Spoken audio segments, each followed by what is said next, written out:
Claquemuré dans un abri militaire, installé confortablement par terre, je lisais les bonnes nouvelles matinales, inscrites sur mon crasseux journal. À mes pieds, un homme roupillé, rêvant sûrement d'un monde parfait. À la lueur de la lampe s'affrontaient deux joueurs, deux royaumes de couleurs opposées. Un bourdonnement comme une meute d'abeilles nous ôta notre sommeil, nous menant au soleil.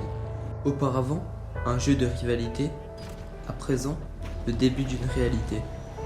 Le ténébreux orage bombardait la ville. Les navires amarrèrent le long fleuve tranquille. Dans la ville, les sirènes hurlaient inlassablement. Alors, l'instinct de survie surgit brusquement.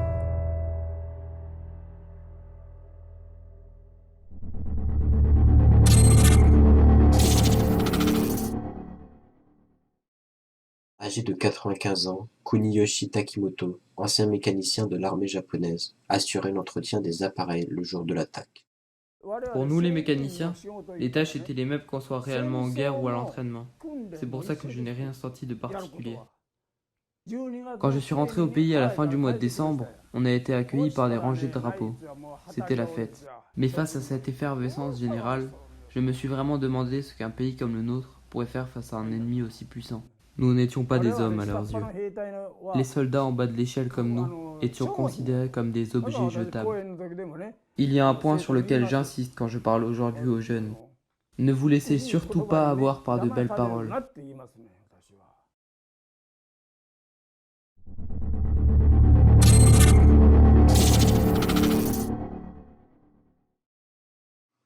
Earl Nightingale, marin américain rescapé de l'attaque de Pearl Harbor, voici son histoire.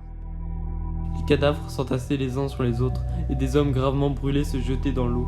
C'était un véritable enfer. Quant à moi, je me frayais un passage en direction du quai. Après quoi, je retirais mes chaussures quand je me suis retrouvé brutalement dans l'eau, probablement projeté par la déflagration d'une bombe. Pour éviter les tirs d'obus, je me suis mis à nager en direction d'une canalisation éloignée d'environ 150 mètres. J'étais à mi-chemin quand mes forces m'ont totalement abandonné. Les équipements et l'état de choc dans lequel j'étais avaient épuisé ma résistance. Et j'étais sur le point de couler lorsque le major Chapelet, qui nageait à mes côtés, vit ma détresse. Il m'agrippa alors par la chemise et me dit de m'accrocher à ses épaules.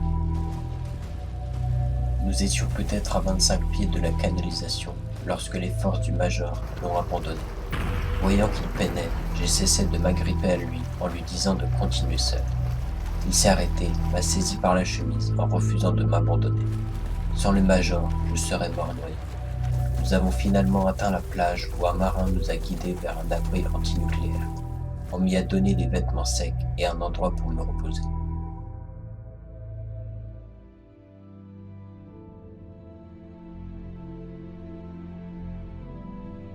Les Américains étaient abattus le mois qui suivait l'attaque, étant donné qu'ils prenaient conscience que malgré leur puissance, ils pouvaient se faire attaquer sur leur territoire.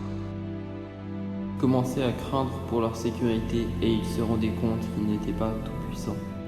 Certains artistes, comme le célèbre Edward Hopper et son tableau intitulé Nightwatch, soulignaient dans leurs œuvres le cynisme lié à la guerre et à la désillusion des Américains vis-à-vis de leur puissance.